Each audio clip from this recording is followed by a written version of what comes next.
Hello guys hello guys this is Vimal Jain making taxation easy for you. और आज हम start करने जा रहे हैं मॉडल टैक्स पेपर। ठीक है, तो अगर आप इसको देख लेंगे तो आपके क्वेश्चंस जो है वो इजीली सॉल्व हो जाएंगे। तो now let's come to the paper. Model tax paper ये कौन सा है? Paper number 2। इसे पेपर नंबर 1 के लिए जिसे पहला वाला वीडियो रिफर कर सकते हैं। और मोर थिंग क्या हम इसमें सिर्फ और सिर्फ डायरेक्ट टैक्स का जो पार्ट है वो कवर करने वाले हैं। ठीक है, अब now let's come to the case study. Case study पढ़ने से पहले आपके दिमाग में क्या क्या चीज आपको चाहिए वो होनी चाहिए। तो अपन सबसे पहले पढ़ेंगे क्या question, what shall be the index cost of acquisition of residential house property at Kanpur for computation of capital gain in hands of Mr. Pankaj. तो इसको क्या चाहिए बेटा? Cost of acquisition. ठीक है, उसके बाद नेक्स्ट क्या बोल रहा है? The amount of capital gain taxable for assessment in 25-26 in the hands of Mr. Pankaj for sale of residential property। तो नेक्स्ट क्या चाहिए उसको? कैपिटल गेन किसका? 25-26 का। ठीक है, उसके बाद the amount of capital gain taxable for assessment in 26-27 in the hands of Mr. Pankaj for sale of residential house property at Mumbai. Mumbai की प्रॉपर्टी के लिए उसको चाहिए। ठीक है, the amount of amount taxable under section 56 to 10 property पे जो तो इसमें टैक्स लगेगा of Mr. Gaurav if any, if क्या लगेगा कि नहीं लगेगा। What shall be the tax credit available to Mr. Pankaj with respect to sale of property at Kanpur during previous year 24-25। Tax credit मतलब क्या होता है बेटा? TDS कि TDS की अगर क्रेडिट होगी तो वो। ठीक है, assuming tax was fully deducted by Mr. Rohan। Rohan ने पूरा टैक्स डिडक्ट किया। Is Mr. Pankaj required to file the return of income for assessment year 25-26? मतलब बहुत सारी जो इन्फॉर्मेशन हमको क्वेश्चन से चाहिए। ठीक है, अब सबसे पहले क्वेश्चन क्या बोलता है? Mr. Pankaj an Indian resident, वो कौन है? इंडियन रेसिडेंट है। Purchased the residential house property, उसके पास क्या है? Residential house property at Kanpur on 20 August 1998 for 20.5 lakh. ठीक है, fair market value and stamp duty value, fair market value और stamp duty value of such property और 1/4/2001। तो 2001 की वैल्यू जो है वो 828.5 लाख और 25 लाख जो है वो है क्या उस दिन की स्टैम्प ड्यूटी वैल्यू। ठीक है, on 5 February 2016 Mr. Pankaj entered into an agreement with Mr. Gyal for sale of such house property for 61 lakhs and received an amount of 2.5 lakh as an advance। उसको advance मिला। However, Mr. Gyal did not pay the balance amount to Mr. Pankaj। See, 2013 में उसने एक cell करने की कोशिश की थी जिसमें उसको एडवांस मिला था 2.5 लाख का, और सेल जो है वो कंप्लीट नहीं हुई, तो एडवांस जो है वो क्या हो गया? फॉरफिट हो गया। बट अगर 2014 के बाद अगर वो एडवांस फॉरफिट हुआ है तो वो अदर सोर्सेज में टैक्सेबल होता है। ठीक है, तो इसलिए यहाँ पर इसका कोई यूज नहीं है अभी। और 10 May 2024 current year Mister Pankaj sold the house property to Mister Rohan. किसको बेच रहे हैं बेटा? रोहन को। वैल्यू कितनी है? 1.5 CR। Stamp duty value of the property is कितना? 2 CR। तो यहाँ पर अगर मेरे पास 50C है तो 1.5 को अगर मैं 110% करूंगी तो आएगा मेरा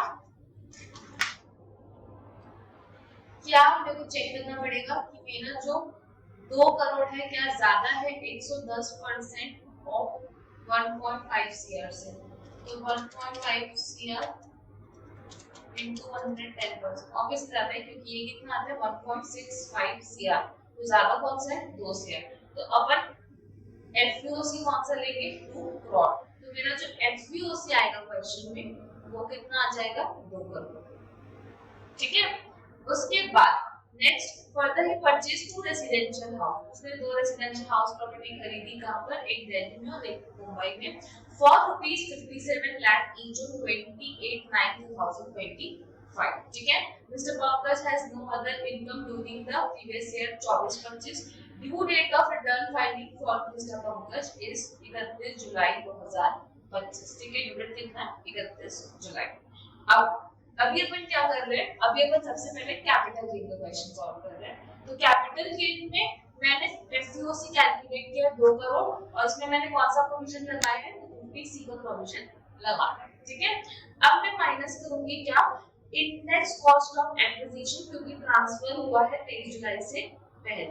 ठीक है, 23 जुलाई से पहले ट्रांसफर हुआ है तो इंडेक्सेशन होगा। अब 1/4/2001 को मेरी ग्रीन पेन देखना 1/4/2001 को वैल्यू कितनी है 28.5 फेयर मार्केट वैल्यू और 25 लाख जो है वो कितने 25 लाख जो है वो स्टार्ट वैल्यू है। तो आपको ये भी पता है कि अगर आपकी प्रॉपर्टी इमूवेबल प्रॉपर्टी है उसका ट्रांसफर जो है वो जब भी हुआ हो, लेकिन परचेज जो है वो 1/4/2001 के पहले हुआ है तो उस केस में आपकी जो फेयर मार्केट वैल्यू तो स्टैंडर्ड वैल्यू से ज्यादा नहीं हो सकती।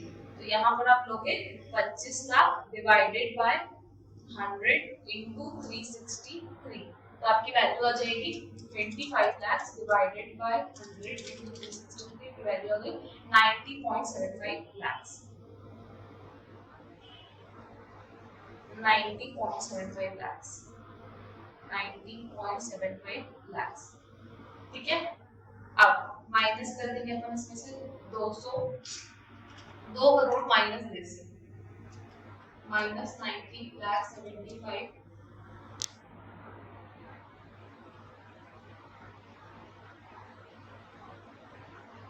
सॉरी एक बार इसको मैंने गलत लिख दिया यहाँ पर आपका है 25 लाख डिवाइडेड बाय 100 into 363 मेरा आंसर आ जाएगा 90,75,000 सही तो लिखा है मैंने 90,75,000 तो इसको लैक्स ऐसे। तो अगर मैं इसको माइनस कर देती हूँ यहाँ पर -2 करोड़ तो मेरा आंसर आ जाएगा 1,09,25,000 ठीक है। तो ये मेरा क्या है कैपिटल गेन है और मेरे को जो कॉस्ट ऑफ एक्विजिशन पूछा था वो ये ठीक है। अब नेक्स्ट क्या बोला है on 31 जनवरी 2026 ठीक है Mister Pankaj decided to sell the house property at Mumbai to his brother Mister Gaurav. Property किसको बेच रहा है गौरव कितने में बेच रहा है 58 lakhs from whom 25,000 was received in cash on 15 receive किस में हो गया बेटा कैश में। अगर आपने कैश में रिसीव किया है तो क्या आप 50C का बेनिफिट ले सकते हो नहीं ले सकते हो with respect to stamp duty value की स्टैम्प ड्यूटी वैल्यू जो है वो डेट ऑफ अग्रीमेंट की ले लो। अगर आपको कुछ पैसा जो है वो अदर देन कैश मोड में रिसीव हुआ का डेट ऑफ अग्रीमेंट का बट यहाँ पर आप ये पाओगे कि वो किस में रिसीव हो रहा है कैश में रिसीव हो रहा है ठीक है। As an advance for signing the agreement to sale. Sale was being registered on 30 March 2026 on receipt of balance amount of account paid check from Mr. Gaurav. The stamp duty value of property on 31/1/2026 और 30 March 2026 61 lakh and 64 lakhs. तो यहाँ पर हमारा registration कब हो रहा है 30 मार्च को। तो 30 मार्च की स्टैम्प ड्यूटी वैल्यू कितनी है 61 lakhs। तो वापस से आपको यहाँ पे क्या लगाना पड़ेगा 50 क्या होता है क्या 30 मार्च की जो वैल्यू है वो कितनी है 64 lakhs और 31 जनवरी की जो वैल्यू वो कितनी है 61 lakhs। तो यहाँ पर वापस से हम लोग को लगाना पड़ेगा क्या 64 लाख जाता है 110% ऑफ 58 लाख से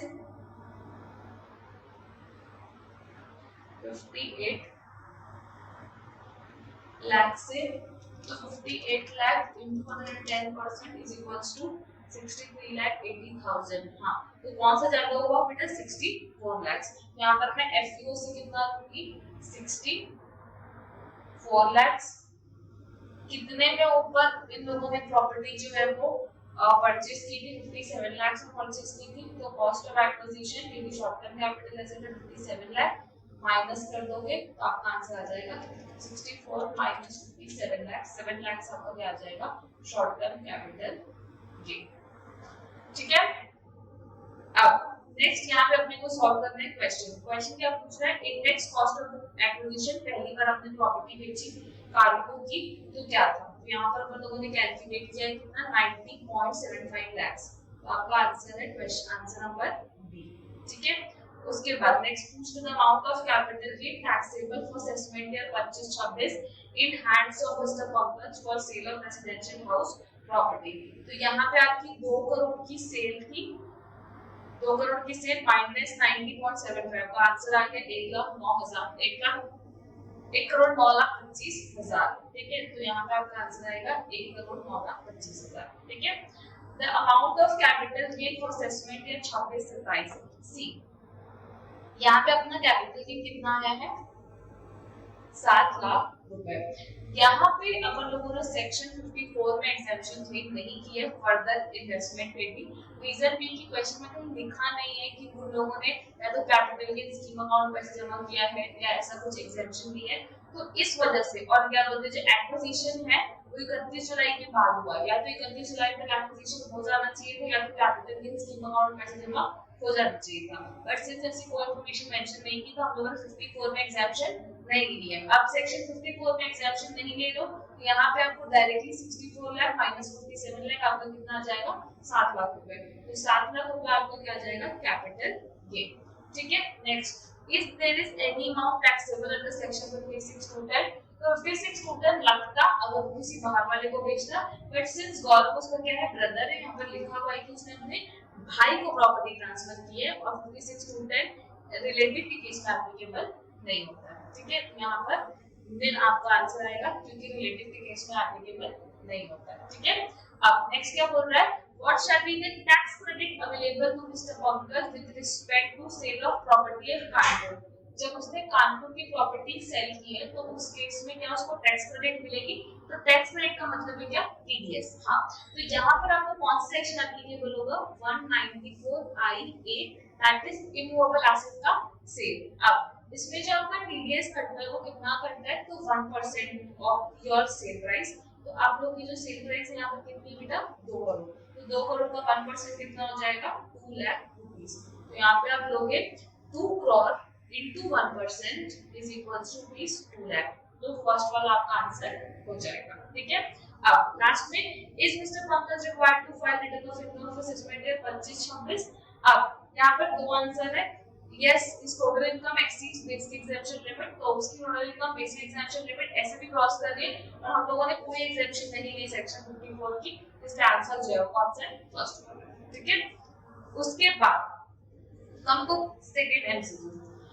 क्वेश्चन नंबर 2 क्या बोलता है, Mrs Deepika wife of Mr Santosh, तो दीपिका वाइफ है, संतोष हस्बैंड है, started business of trading of beauty products, beauty products start किए on 15 July 2024 my birthday. She invested 5 lakh in the business on 15 July 2024, 5 lakh रुपए उसने अपने बिजनेस में लगाए 15 जुलाई को। Out of the gift received from her husband, Mr. Santosh, she invested 4 lakh from her own saving on the same day. ठीक है, अच्छा, तो उसने यहाँ पर 5 लाख इन्वेस्ट किए हैं out of gift received by husband, तो 5 लाख रुपए उसने हस्बैंड से लेके लगाए और 4 लाख रुपए उसने अपनी सेविंग से लगाए ऑन द सेम डे। ठीक है, तो हस्बैंड का पैसा कितना है बेटा 5 लाख, वाइफ सेल्फ का पैसा कितना है वाइफ का 4 लाख, दोनों पैसा कब इन्वेस्ट हुआ है 15 जुलाई 2024 को, जो कि ओपनिंग डेट ऑफ बिजनेस है, opening date of business. Profit कितना हुआ है 9 लाख रुपए का from the business, which of the following statement is correct. अब क्वेश्चन क्या पूछना चाहते हैं इस चीज को समझना, तो ये बोल रहा है कि लोगों ने 15 जुलाई को बिजनेस स्टार्ट किया, 9 लाख का प्रॉफिट है, तो ये 9 लाख रुपए में से किसको टैक्सेबल होगा, क्या इसका जो रेशियो होगा वो 5:4 होगा या फिर रेशियो इक्वल होगा या क्लबिंग होगी कि नहीं होगी। तो क्लबिंग का प्रोविजन क्या होता है कि जिस दिन आपने बिजनेस स्टार्ट किया है क्या उस दिन आपके कैपिटल में गिफ्ट का अमाउंट इंक्लूडेड है कि नहीं है।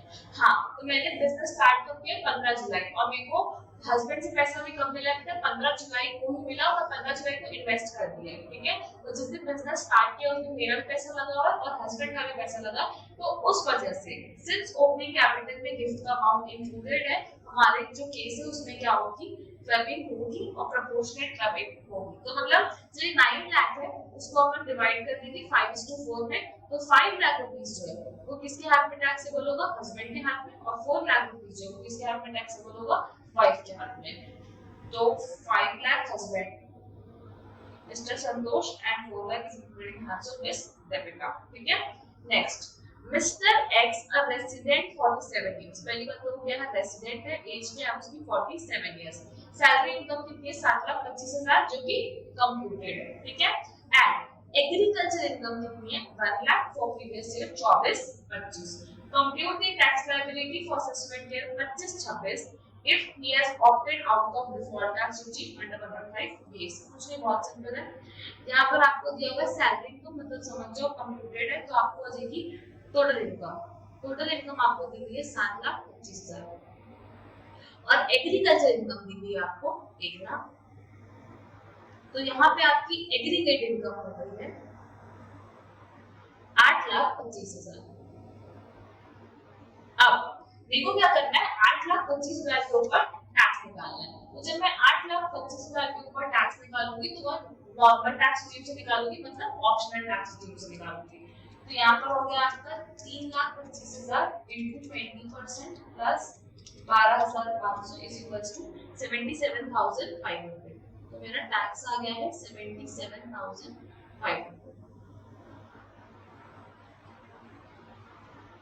मेरा टैक्स आ गया इसके ऊपर 77,500, इसके ऊपर 8,25,000 के ऊपर, ठीक है। माइनस में कर दूं क्या, टैक्स ऑन एग्रीकल्चर इनकम, कि एग्रीकल्चर इनकम में मुझे टैक्स माइनस करना है। तो यहाँ पे कैसे दूंगी मैं, बेसिक एग्जेम्पशन लिमिट कितनी है मेरी 2.5 लाख प्लस एग्रीकल्चर इनकम कितनी है 1 लाख। इसके ऊपर मुझे क्या निकालना है, टैक्स निकालना है।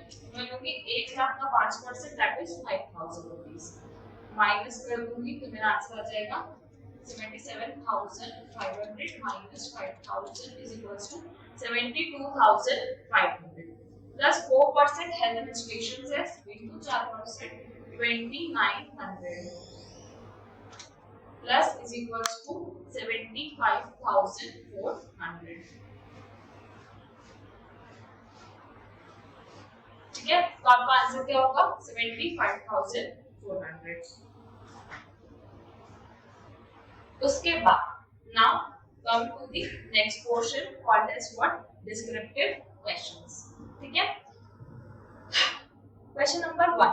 क्वेश्चन नंबर 1 क्या बोलता है आपको यहाँ पर, मिस्टर सुनील एज कितनी है बेटा 48 इयर्स है, बंदा क्या है resident Indian, furnish to the following particulars for 31 March 2025। ठीक है, अब सबसे पहले जिस टाइप का क्वेश्चन टोटल इनकम, उसमें आप चेक करोगे कि आपका रिजीम कौन सा है, आपका कौन सा रिजीम है, डिफॉल्ट टैक्स रिजीम। ठीक है, अब क्वेश्चन में क्या बोलते हैं, he occupies the ground floor of his residential building and has let out the first floor for the residential use at an annual rent of 2,95,000. He has paid the municipal taxes of 25,000 for the current financial year and both of these are of equal size। मतलब उसके पास एक घर है जिसमें 2 floor है, ठीक है, दोनों फ्लोर का साइज इक्वल है और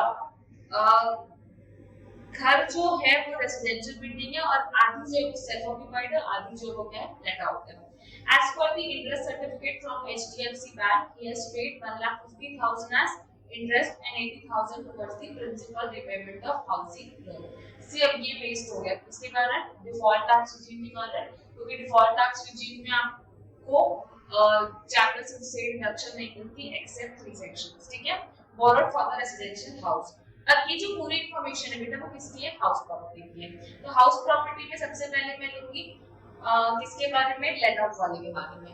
अब सेल्फ ऑक्यूपाइड प्रॉपर्टी का जो आपको लॉस कैरी फॉरवर्ड करने मिलता है उससे आपको ऑप्शनल टैक्स रिजीम में मिलता है, डिफॉल्ट टैक्स रिजीम में आपको नहीं मिलता है। एक चीज और ध्यान रखना, ठीक है।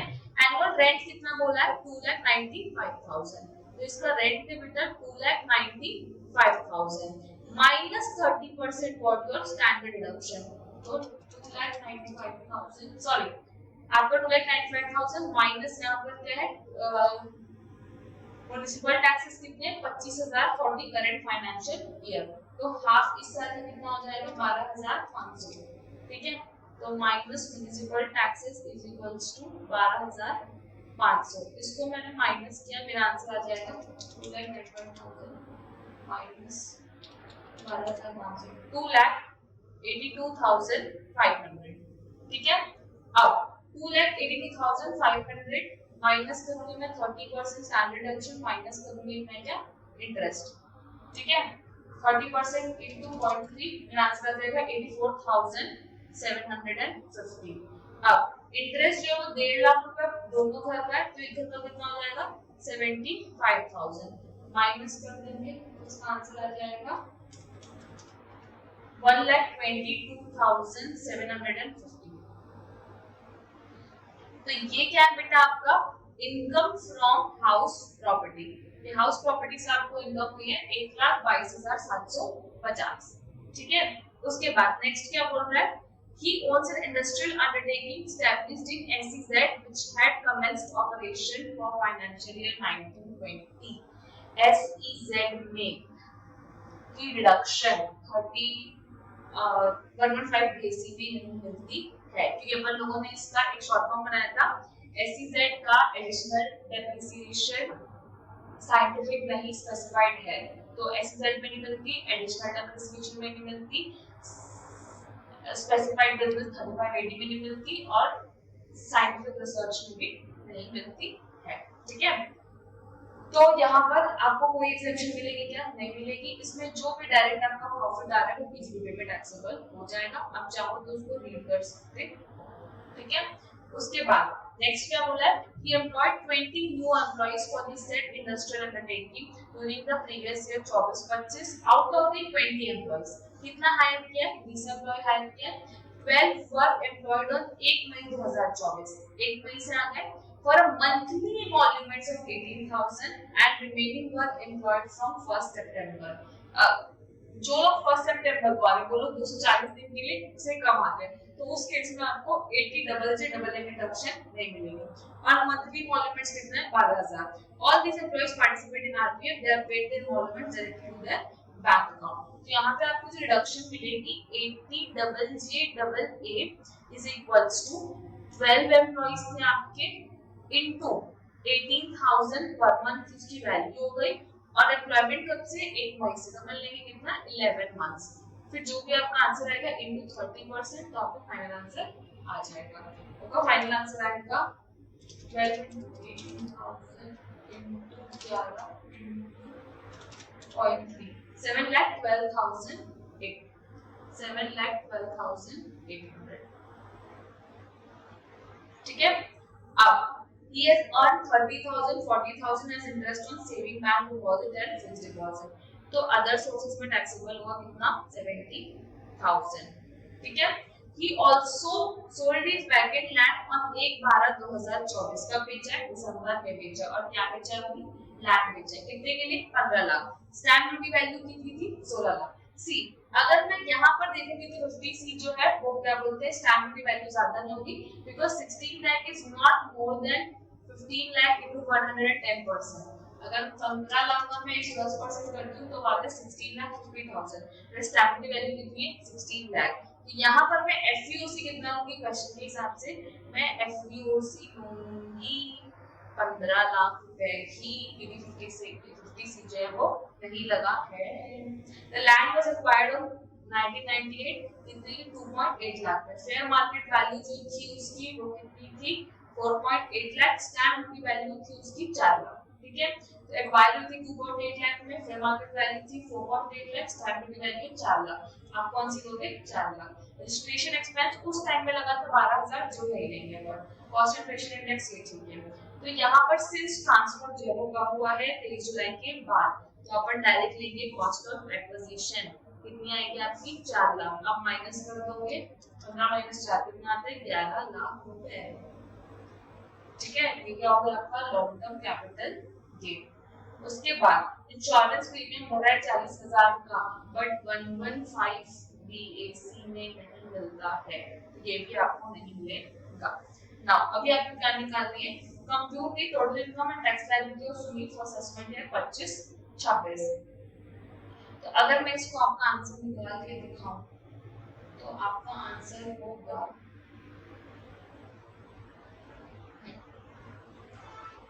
आपको क्या निकालना है,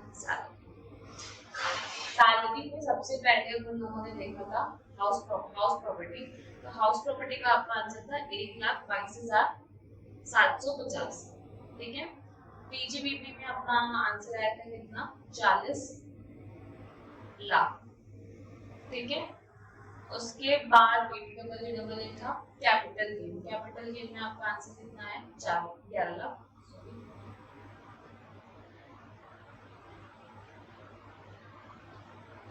अदर सोर्सेज में मेरा आंसर आया है 70,000। इसके अलावा कुछ भी नहीं दिया, ठीक है। तो मैं निकालूंगी क्या, जी टोटल इनकम ही है, नहीं gross total income, gross total income. तो ग्रॉस टोटल इनकम आएगी 22,750 प्लस प्लस प्लस 52,92,750। फिर 80 डबल से डबल में माइनस करोगे 7,12,800। यहाँ पे आप माइनस कर दिए, माइनस 7,12,800 आपका आंसर आ जाएगा 45,79,950। क्या हो गया आपकी टोटल इनकम। अब टैक्स निकालना है बेटा, तो टैक्स निकालने के लिए यहाँ पर अपन सबसे पहले किसको देखेंगे, long term capital gain. Long term capital gain तो अपन जो भी दोनों में से लोअर ऑप्शन आएगा वो वाला लेंगे। पहला ऑप्शन क्या बोलते हैं आपको कि आपका tax at the rate of tax at the rate of 12.5% without index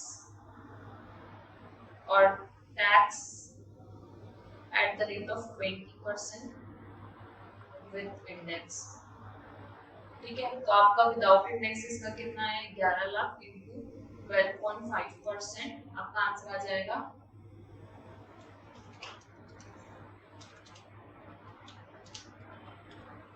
1,37,500, ठीक है। अब 20% विद इंडेक्सेशन, तो यहाँ पे मैं लूंगी सबसे पहले FVOC कितना था, 15 lakh minus cost of acquisition कितनी थी, 4 लाख डिवाइडेड बाय 4 लाख नहीं डिवाइड बाय 100 into 363, तो आंसर आ जाएगा आपका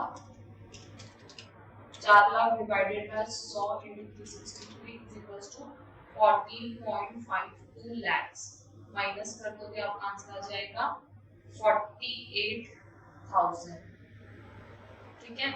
अब यहाँ पर आप लोगे 48,000 into 20%, आपका आंसर आ जाएगा 9,600। ऑब्वियसली बात है whichever is lower कौन सा है, 9,600। अब कौन सा कंसीडर करोगे, 9,600, ठीक है। तो यहाँ पे अपन जो है वो क्या लेंगे, 9,600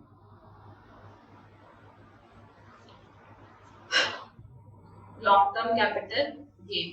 बैलेंस जो आपका है, बैलेंस जो आपका है वो है आपका टोटल इनकम कितनी थी आपकी 45 लाख, सॉरी 45,79,950, 45,79,950 माइनस आपका क्या बोलते हैं लॉन्ग टर्म कैपिटल गेन जो था वो कितना था, 11 लाख माइनस 11 लाख रुपीस। तो जो balance at the rate of slab rate, आपको स्लैब रेट निकालना है, तो 45,79,950 minus 11 lakh is equals to 34,79,950,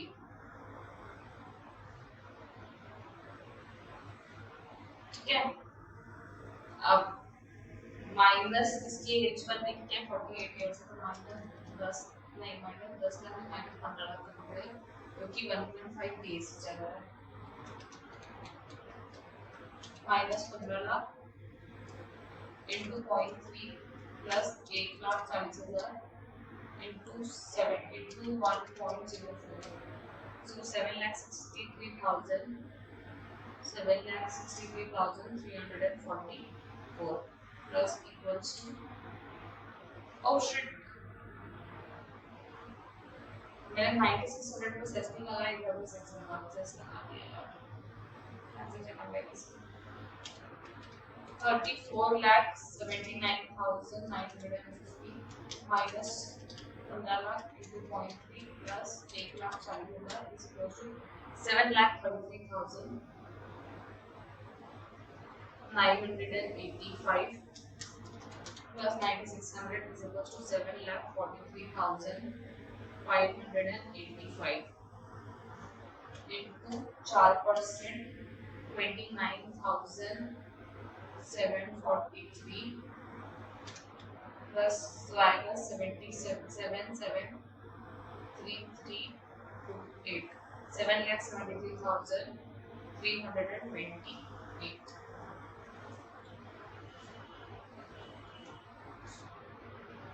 ठीक है,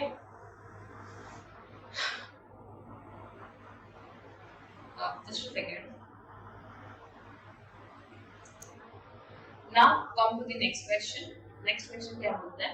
Mrs. C.R. D'Souza, an American, got married to Mr. Kabir of India.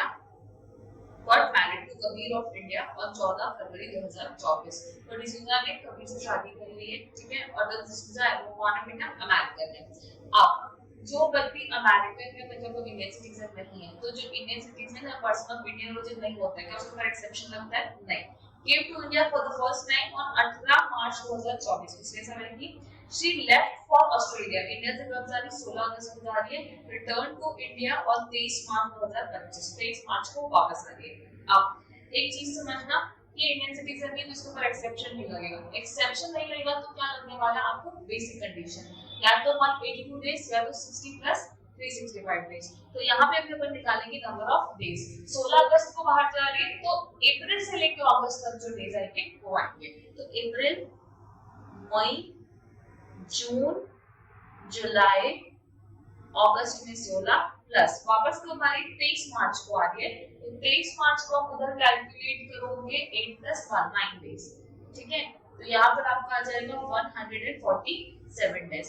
तो सिर्फ वो दोनों बेसिक कंडीशन सैटिस्फाई नहीं कर रही है तो वो क्या बन जाएगी बेटा? इंडिया की नॉन रेजिडेंट.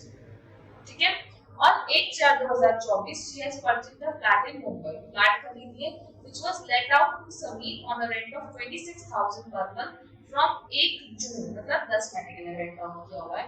ठीक है, तो 20 तो रेंटल इनकम कितनी हो गई? 2,60,000. ठीक है, she has taken a loan from Indian Bank for purchase of a flat and charge interest कितना है? 2,05,000. सी अब उसका रेंटल कितना है? 2,60,000 माइनस क्या करेंगे अपन? 30% स्टैंडर्ड डिडक्शन. तो 2,60,000 का 30% हो जाएगा आपका 78,000. ठीक है, ये माइनस हुआ. 2,05,000 आपको क्या माइनस हो जाएगा? ये माइनस हो जाएगा आपका इंटरेस्ट. तो 2 माइनस इक्वल्स टू -2,05,000. तो आया 23,000. बट ये क्या है? Loss from house property. तो 23,000 को उसको लॉस हो गया हाउस प्रॉपर्टी में.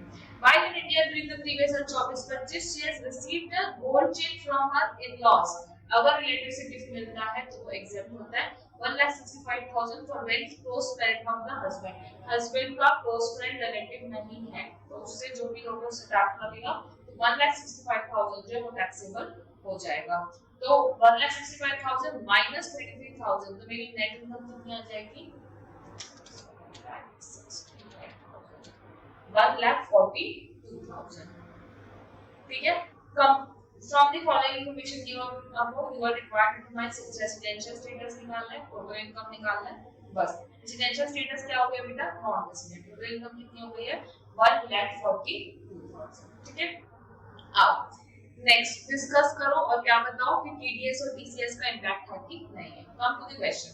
Mr. Harish bought an overseas tour program package for Switzerland. Switzerland के लिए पैकेज खरीदा, खुद के लिए, फैमिली के लिए. वैल्यू कितनी है? 10 लाख. ठीक है, तो यहाँ पे क्या है? Overseas tour program. From an agent who is engaged in organizing foreign tours in course of his business. He made the payment by account pay check and provided the permanent account number to the seller. तो pan भी दे दिया है. तो उसका जो TDS है जो rate है उसी से कटेगा. तो यहाँ पर जो रेट है वो अप टू 7 लाख कितना है? अप टू 7 लाख में है बेटा आपका 5%. अप टू 7 लाख आपको कितना है? 5%. तो 5% into 7 लाख कर दोगे तो मेरा आंसर आ जाएगा कितना? 35,000. फिर 7 लाख से लेके कितनी वैल्यू यहाँ पर दिखा रही है? 10 लाख. 7 लाख से ऊपर जो भी होता है उसमें 20% कटता है. हमारे पास कितना है? 3 लाख. तो हमारा आंसर आ जाएगा 60,000. टोटल कर दूंगी, मेरा आंसर कितना आ जाएगा? 95,000. तो कितना टीडीएस डिडक्ट होगा बेटा? 95,000 पहले वाले केस में. किसमें? ओटीपीपी ओवरसीज टूर्स प्रोग्राम वाले में कितना डिडक्ट करोगे? 95,000. उसके बाद mister Aditya pays 55 lakh during April 2024 to mister Naresh. Aditya ने पे किया कितना 55 lakh for supply of labour. अब लेबर जो है वो कहाँ जाता है 194 में जाता है for carrying out construction work for a factory. During the previous year 23-24 Aditya का टर्नओवर 95 ही था, मतलब 194 से क्या बोलते हैं अगर पिछले साल में आपका टर्नओवर 1 करोड़ से ऊपर है तभी आपको टीडीएस काटना है, बट आदित्य का कितना है 95 लाख। तो अब आदित्य जो 194 सी में ट्रैक नहीं होता है, बट एक सेक्शन कौन सी है 194 एम। 194 एम क्या बोलती है it is a mixture of 194 C 194 J and 194 H. तीनों को मिला के अगर आपकी कॉन्ट्रैक्ट वैल्यू 50 लाख से ज्यादा है तो आपका टीडीएस जो है वो कट जाएगा। ठीक है, तो आपकी वैल्यू कितनी आ जाएगी 55 lakhs into 5%। आपका आंसर कितना आ जाएगा 2,75,000। पेमेंट कब हो रहा है अप्रैल, तो हम रेट कौन सा लेंगे 5%, 2,75,000। आपको क्या कटेगा टीडीएस कटेगा, और ये जो है वो क्या है टीसीएस है, क्योंकि ओटीपीटी वाला टीसीएस में कवर होता है और ये वाला जो है वो टीडीएस में कवर होता है। ठीक है, अब next Mrs. Priyanka, General Manager of ABC Limited, furnishes you the following information. Salary 40,000 per month, 40,000 में 12 के मुझे आंसर आ जाएगा 4,80,000। ठीक है, value of medical facility hospital maintain by employer, employer का हॉस्पिटल है तो क्या हो जाएगा exempt. Rent free accommodation own by company, अब इसमें निकालना पड़ेगा बीडीपीएससीएम, तो इसमें मैंने आपके यहाँ पर टिक करके नीचे वर्किंग नोट लिख दिया है। अब नेक्स्ट क्या लिखा है हाउसिंग लोन कितने का मिला है 7 लाख, तो मिला है 1/4 को। इंटरेस्ट कितने मिला है 6%, अभी कोई रीपेमेंट नहीं हुआ है। रेट ऑफ इंटरेस्ट एसबीआई का कितना है 9.5%। एसबीआई 9.5 में दे रहे हैं तो 6 में दे रहा है, हमें फायदा कितना है 3.5% का, तो 7 लाख into 3.5% पूरे साल भर के लिए आपको मिल जाएगा, तो आपका आंसर आ जाएगा 24,500। तो यहाँ पे आपको फायदा मिलेगा 24,500। अब dining table was provided to miss Priyanka. सी प्रियंका को उसके घर पे डाइनिंग टेबल दिए थे, इसलिए उसमें यूज ऑफ मोबाइल प्रॉपर्टी भी टैक्सेबल हो, तो वो पर्सनल पर्पस के लिए यूज कर रहे हैं। ठीक है, this was purchased on 1 June 2021 for 7,000 and sold to miss Priyanka on 1 May. See अब इस साल उसको 1 मई को सेल हुआ, मतलब अप्रैल तक वो यूज की, मतलब 1 महीने के लिए प्रॉपर्टी यूज की है। प्रॉपर्टी की वैल्यू कितनी है 7,000। तो यहाँ पर अगर मैं यूज का टैक्सेबिलिटी निकालूं तो यूज इज इक्वल टू 60,000 की वैल्यू है इनटू 10% यूज का कॉस्ट है इनटू 1/12, मेरा आंसर कितना आ जाएगा 500 रुपए। तो यूज ऑफ मोबाइल प्रॉपर्टी कितना टैक्सेबल होगा 500 rupees. Use of mobile property कितना टैक्सेबल आपके हाथ में 500 रुपीस। ठीक है, बट अब यहाँ पे अपन क्या करेंगे sale of mobile property taxable करेंगे। तो सेल ऑफ मोबाइल प्रॉपर्टी जो है वो कैसे टैक्सेबल होगा, वो ऐसे टैक्सेबल होगा कि यहाँ पर जो सेल होता है वो कैसे होता है आपका perquisite is equals to WDV minus sale value. अब क्या निकालना है WDV। यहाँ पे आप डेप्रिसिएशन किससे लगा रहे हो एसएलएम मेथड से लगा रहे हो। 1 जून 2021 को परचेस किए थे और 1 मई 2024 हो रही है आज की डेट में। तो अब यहाँ पर बना देते हैं इसका, यहाँ पर दिखा देते हैं आपको वर्किंग सेल ऑफ टेबल। ठीक है, मेरे को निकालना है WDV आज के डेट में। तो ओपनिंग कब हुई थी इसकी 1/4/2000 कब खरीदा 1 जून 2021 को टेबल कितने में खरीदाई थी 60,000 में। अब डेप्रिसिएशन लगेगा तो 1 जून 2021 से लेके 1 मई 2024 तक, 1 मई 2024 तक कितने कंप्लीटेड ईयर होते हैं, तो बेटा 21 22 23 क्या 23 24 कंप्लीट हो रहा है नहीं। तो जो ये डेप्रिसिएशन है ऐसे भी एसएलएम मेथड में रखना है, डेप्रिसिएशन इनटू 10% इनटू 2 इयर्स का अपन डायरेक्ट माइनस कर देते हैं, अपने आंसर डायरेक्ट वैल्यू आ जाएगी कितना 12,000। मैं माइनस कर देती हूँ, मेरा आंसर कितना आ जाएगा 48,000। ये मेरी क्या है WDV, सेल वैल्यू मेरी कितनी है 30,000, तो मेरे हाथ में टैक्सेबल कितना हो जाएगा 18,000। ठीक है, तो यहाँ पर मैं कितने लिखूंगी 18,000, तो यहाँ पर मैं वैल्यू लिख देती हूँ कितना 18,000। अब पर्सनल परचेज क्रेडिट कार्ड से हुआ बाय द कंपनी कितना 10,000, तो 10,000 जो है कंपनी ने आपका पेमेंट किया क्रेडिट कार्ड का, तो यहाँ पर आपको मिल जाएगा। कॉर्पोरेट मेंबरशिप की फीस जो है कंपनी पे करती है, तो एग्जांपल पे याद रखना। मारुति सुजुकी कार मिल गई, कंपनी ने परचेज किया था 16 जुलाई को 2.5 लाख में, एसएससी को मिलेगी कितनी 1,60,000 में। अब ऐसे लिखा था कि एसएससी पहले भी यूज कर रहा था पर्सनल पर्पस के लिए, नहीं, तो इसलिए उसके हाथ में सिर्फ सेल की वैल्यू टैक्सेबल होगी। तो यहाँ पर अब वापस से अपन लगाते हैं कि डब्ल्यूडीपी आपको निकालना है, तो ओपनिंग कितने में खरीदा, कितने में था बेटा 2.5 लाख में, ठीक है। अब इसने खरीदा था 16 जुलाई को, 16 जुलाई 2022 को, 16 जुलाई 22 से लेके 14 जुलाई 2024 तक कितने साल कंप्लीट होते हैं, तो एक ही साल पूरा कंप्लीट 2022 23 24 जो पूरा कंप्लीट नहीं हो रहा है, तो कितने में डेप्रिसिएशन लगेगा, डेप्रिसिएशन सिर्फ लगेगा एक साल में एट द रेट ऑफ 20%, क्योंकि कार तो 20% क्या है बेटा डब्ल्यूडीपी है, तो 2,50,000 का 20% होता है 50,000, माइनस करते हुए आपकी वैल्यू कितनी आ जाएगी 2 लाख रुपए, 2 लाख रुपए माइनस आपकी सेम वैल्यू कितनी 1,60,000, इसको माइनस कर दोगे आपका आंसर कितना आ जाएगा 40,000। तो यहाँ पर आप कितना लोगे 40,000, ठीक है। ये हो गया, ये हो गया, ये हो गया। अब फॉलोइंग अदर सब्सक्रिप्शंस को मिला 7,000, interest on FD of the company 7,000, specified mutual fund से 3,000, interest on fixed deposit of minor married daughter, बच्चे का पैसा उसके हाथ में हो रहा है, तो हमें 1,500 रुपए माइनस कर देंगे कभी के केस में, तो मेरा आंसर आ जाएगा 12,500 रुपए। पीपीएफ में जमा करना था 40,000, तो ये कहां पर मिल जाएगा मेरे को 80C में, ठीक है। और आपको आपने शिफ्ट आउट किया यहाँ से डिफॉल्ट टैक्स कीजिए। तो यहाँ पर सबसे पहले अपने को क्या बचा हुआ है, आरएफए बचा हुआ है। अब आरएफए की सैलरी क्या होती है, बीडी बीए सेम, मतलब basic salary day income bonus commission कुछ भी नहीं है, तो ये और यहाँ पर उसका घर जो इसको मिल रहा है मुंबई में, तो अपन अज्यूम करेंगे कि ऑब्वियसली पॉपुलेशन 40 लाख से ऊपर होगी, 4,80,000 उसकी सैलरी है इनटू 10%, आपका वैल्यूएशन कितना आ जाएगा 48,000, ठीक है।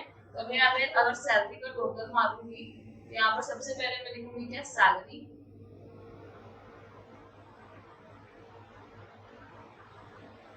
अच्छा ऐसा क्यों हो रहा है,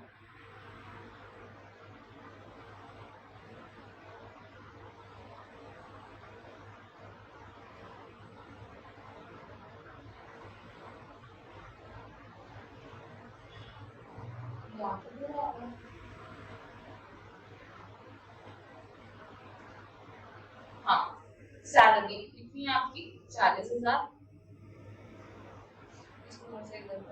ठीक है। अब मेडिकल फैसिलिटी एग्जाम है आरएफए से आपका 48,000, उसके बाद हाउसिंग लोन कितना टैक्स हो रहा है 24,500, यहाँ पे आपको हाउसिंग लोन आ जाएगा 24,500, नेक्स्ट टैक्सेबिलिटी है गुड्स की 500 रुपये प्लस 18, तो टेबल का हम लोग साथ में ले रहे हैं 18,500 प्लस क्रेडिट कार्ड 10,000 या 40,000, क्रेडिट कार्ड आपका 10,000 और कार जो है वो हो गया 40,000, टोटल कर लो और कुछ नहीं अगर सोचा सर, ठीक है, टोटल कर लो आपका आंसर आएगा सैलरी 40,000 नहीं 4,80,000, ठीक है, 4,80,000 plus 48,000 plus 24,500 plus 18,500 plus 10,000 plus 40,000 is equals to आया है 6,21,000 माइनस स्टैंडर्ड डिडक्शन कितनी करोगे आप 50,000, तो आपका आंसर आ जाएगा माइनस 50,000 5,71,000, ये क्या है आपकी नेट सैलरी। अदर सोर्सेज की इनकम लोगे कितनी 12,500, टोटल आ जाएगा 5,83,500, ये आपकी क्या आई है जीटीआई, इसमें पीपीएफ में डिपॉजिट किया है कितना 40,000, क्वेश्चन में 40,000 पीपीएफ में डिपॉजिट किया, माइनस कर दोगे टोटल इनकम आ जाएगी आपकी 5,43,500, टैक्स लायबिलिटी नहीं पूछा है, तो आपको भी निकालना है क्योंकि हम लोग को आई होप इट्स क्लियर। उसके बाद come to the next point. Mr. Ravi and Sir partnership firm consisting of two partners report the net profit of 7,50,000. Net profit कितना है? 7,50,000 before deduction of the following expense. Following expense reduction. क्या salary जितनी भी add back होगी तो कितनी है? 25,000 each per month payable to two working partner as authorized by the deed of partnership. तो 25,000 per month. तो 25,000 into 12 into 2. तो कितने की सैलरी होगी? 6 लाख रुपए। तो कितना ऐड बैक करोगे? 6 lakh. Depreciation plant and machinery में 2.5 लाख है, तो अपन बिफोर डिडक्शन है ना, तो माइनस कर देंगे कितना? 2.5 लाख। अच्छा सैलरी तो मतलब बिफोर डिडक्शन है, सैलरी में कुछ नहीं होगा, डेप्रिसिएशन माइनस हो जाएगा। Interest on capital 15% per annum as per deed of partnership. Amount of capital eligible for interest is 6 lakh, पर 12 लाख 12% माइनस करेंगे तो 6 lakh for both the partner, तो इनटू 12% इज इक्वल 72,000। तो 72,000 यहाँ पे क्या कर दोगे? Minus. Carry forward loss of previous year 23-24 कितना है? 50,000। अब बुक प्रॉफिट निकालना है 40B का इनकम टैक्स एक्ट के हिसाब से। तो यहाँ पर मेरे पास क्या है? 7,50,000 माइनस मैं कर दूंगी कितना? मैं माइनस कर दूंगी यहाँ पर 2.5 लाख रुपए डेप्रिसिएशन का, और इंटरेस्ट का माइनस होगा कितना? 50,000। नहीं 50,000 नहीं, इंटरेस्ट का 72,000। ठीक है, 72,000 जो है वो यहाँ पे इंटरेस्ट जो है वो माइनस हो जाएगा। यहाँ पर हो गया। बुक प्रॉफिट ही तो निकालना है, हम प्रॉफिट निकालना है, तो ये तो माइनस कर दिए और कुछ भी माइनस नहीं होगा। तो यहाँ पर आपका आ जाएगा 7,50,000 minus 2,50,000 minus 72,000 is equal to 4,28,000। तो बुक प्रॉफिट कितना आ गया फॉर्म पर? 4,28,000। क्योंकि ये बोल रहा है कि before deduction of the following expenses. अब सैलरी कितना मिल सकता है?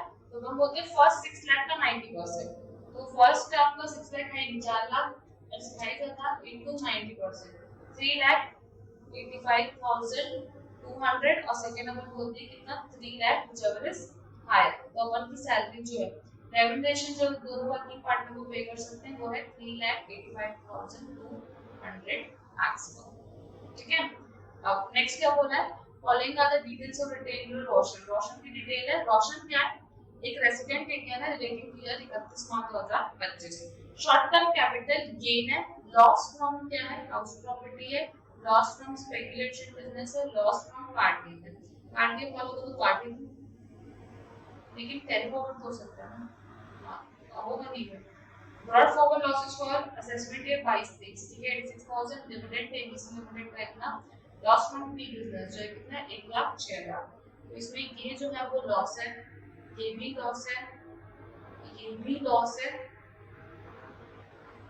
ये भी ब्रॉड फॉरवर्ड लॉस है, मैं जी, और ये भी लॉस है। Roshan's wife Shamita is employed by Ray Limited at a monthly salary of 25,000. Mr. Roshan hold 21% of the shares of the company.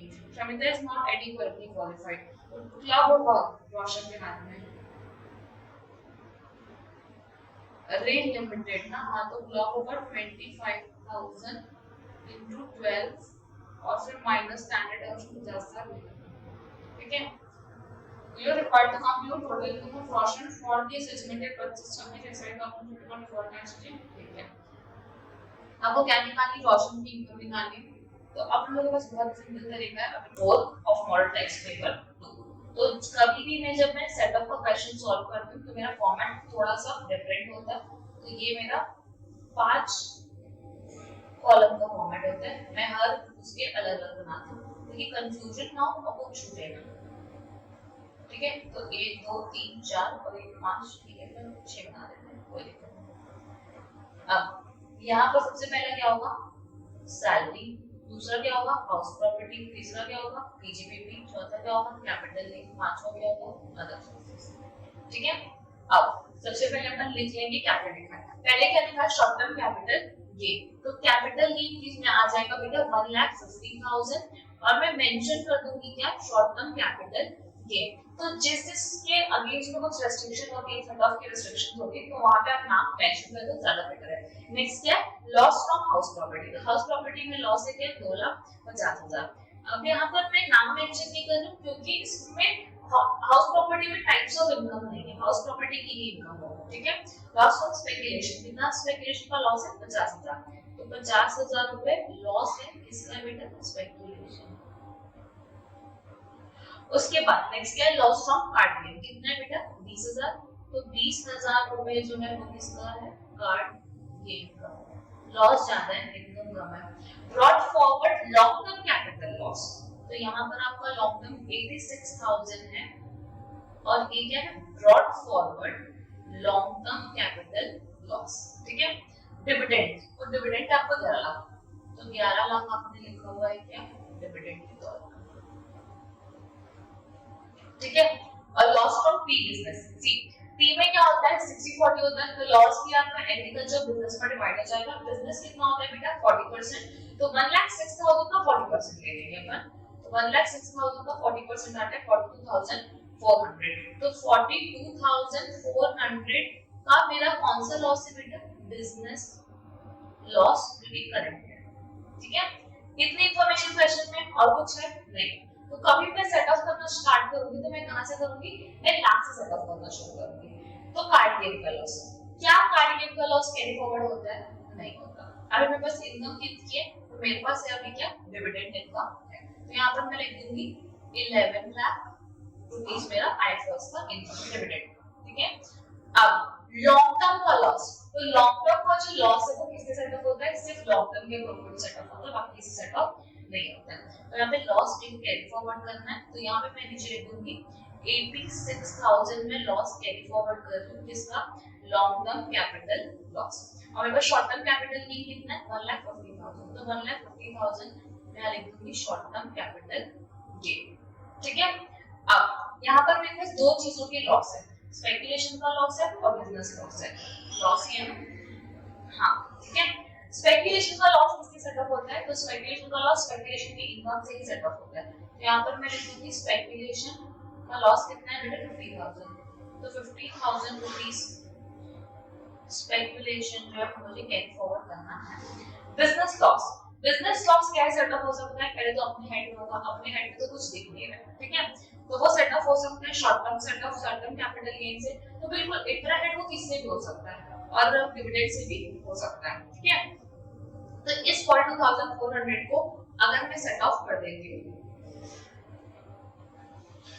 ये मेरे लॉसेस हैं मुझे कैरी फॉरवर्ड करने हैं, ठीक है। तो इसको मैं क्या करूँ, सेट ऑफ करूँ, तो शॉर्ट टर्म कैपिटल गेन जो है मेरा उसमें मैं सेट ऑफ करूँगी 42,400, तो ये सिर्फ सैलरी सेट ऑफ होगा, बाकी सब से हो जाता है, तो ये 42,400 का लॉस सेट ऑफ किया है, तो मेरी नेट इनकम आ गई है -1,07,600, बट बेटा यहाँ सेट ऑफ कर दिया, कर तो मैं यहाँ से भी सेट ऑफ सकती हूँ, बट मैं यहाँ पर सेट ऑफ क्यों नहीं कर रही हूँ, क्योंकि इसका टैक्स रेट जो है वो कम होता है, टैक्स रेट में स्लैब रेट वाले से सेट ऑफ करूँ ज्यादा बेटर है, मैं सेट ऑफ कर रही हूँ किसे 42,400 से, सेट ऑफ मैं दोनों से कर सकती हूँ बट ज्यादा बेटर है मैं यहाँ से करूँ, तो 11 लाख माइनस 42,400, तो मेरा आंसर आ जाएगा 10,57,000, 10,57,600।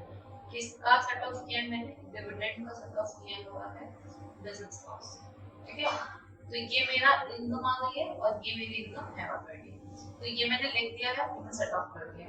अब मेरे पास क्या है, हाउस प्रॉपर्टी का लॉस है, तो हाउस प्रॉपर्टी का लॉस जो वो सेट ऑफ हो सकता है दूसरे हेड में बिल्कुल हो सकता है, मैक्सिमम कितना हो सकता है 2 लाख का हो सकता है, तो यहाँ पर मैं कितना कैरी फॉरवर्ड करूंगी 50,000 को कैरी फॉरवर्ड करने पड़ेगा, तो यहाँ पर लॉस फ्रॉम हाउस प्रॉपर्टी कितना है 50,000, 2 लाख रुपए में सेट ऑफ कर दूंगी इससे अदर सोर्सेज से, तो यहाँ पर हाउस प्रॉपर्टी का जो लॉस है 2 लाख रुपए और सेट ऑफ कर दिए, मेरी इनकम कितनी हो गई है 8,57,600, ठीक है 8,57,600, तो मेरी टोटल इनकम होगी वो कितनी होगी, एक सेकंड और, कि यहाँ पर जो अपना क्वेश्चन है क्वेश्चन नंबर 4 उसमें एक चीज और लिखी हुई है,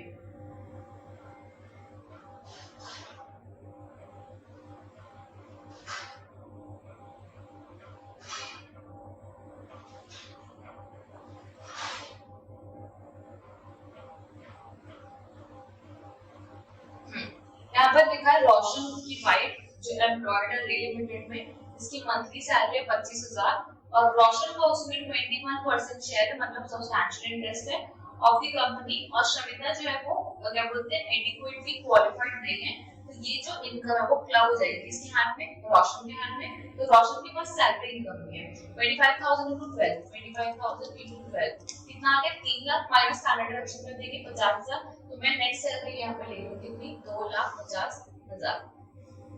ठीक है, तो यहाँ पर अब मेरे पास सैलरी कितनी हो गई है 2.5 लाख। मैं सैलरी का सेट ऑफ हाउस प्रॉपर्टी से भी कर सकती थी बट मैंने उधर कर दिया, तो 2.5 लाख की सैलरी हो गई, 1.5 लाख कैपिटल गेन हो गया और अदर सोर्सेज का कितना हो गया।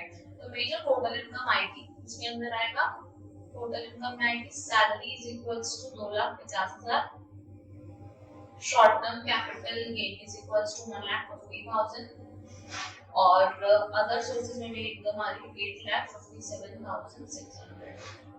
मैं ऐड कर दूंगी सबको, मेरा आंसर आ जाएगा 3 लाख 4 लाख, तो 4 लाख 12 लाख, 12,57,600। मेरा आंसर आएगा 12,57,600।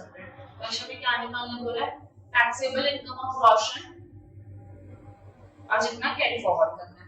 तो लॉस हाउस प्रॉपर्टी का होगा 50,000, स्पेकुलेशन का होगा 50,000, लॉन्ग टर्म कैपिटल लॉस होगा कितना, बस इतना ही जो है वो कैरी फॉरवर्ड करना है। ठीक है, तो ये जो है वो मेरा फाइनल आंसर है। अब आप लोगों को क्या काम है, आपका काम है इसको प्रॉपर फॉर्मेट में लिखना। ठीक है, क्या ये फॉलोइंग लोगों को आइडेंटिफाई करना है कि नहीं करना है। Manish and son HUF sold a residential house on his was a long term capital gain हुआ 12 lakh which was invested in capital bonds of 54 EC. No longer capital gain was taxable. Capital gain taxable होगा but exemption के पहले आपकी जो income थी वो 12 लाख से ज्यादा थी, तो आपको रिटर्न फाइल करना जरूरी है। ठीक है, नेक्स्ट आपका हो जाएगा समर्थ वाज इनकर्ड इलेक्ट्रिसिटी ऑफ 1,20,000। तो 1 लाख से ज्यादा अगर आपको इलेक्ट्रिसिटी बिल आता है तो आपको जरूरी है। ठीक है, briefly mentions the provision of income tax act with respect to Aadhaar number. तो ये आधार को पैन को आधार के एप्लीकेशन में कोड करना जरूरी है और दोनों को लिंक कराना जरूरी है, प्लस इनको आधार और पैन लिंक करने की जरूरत नहीं है। 8 years and above person residing in Assam, Meghalaya, Jammu and Kashmir और नॉन रेजिडेंट ऐसे 3-4 लोग हैं जिनको सब कराने की जरूरत नहीं है। तो ये आप जो है अपने हैंड पे कर लीजिएगा। I hope you like the video. Thank you everyone.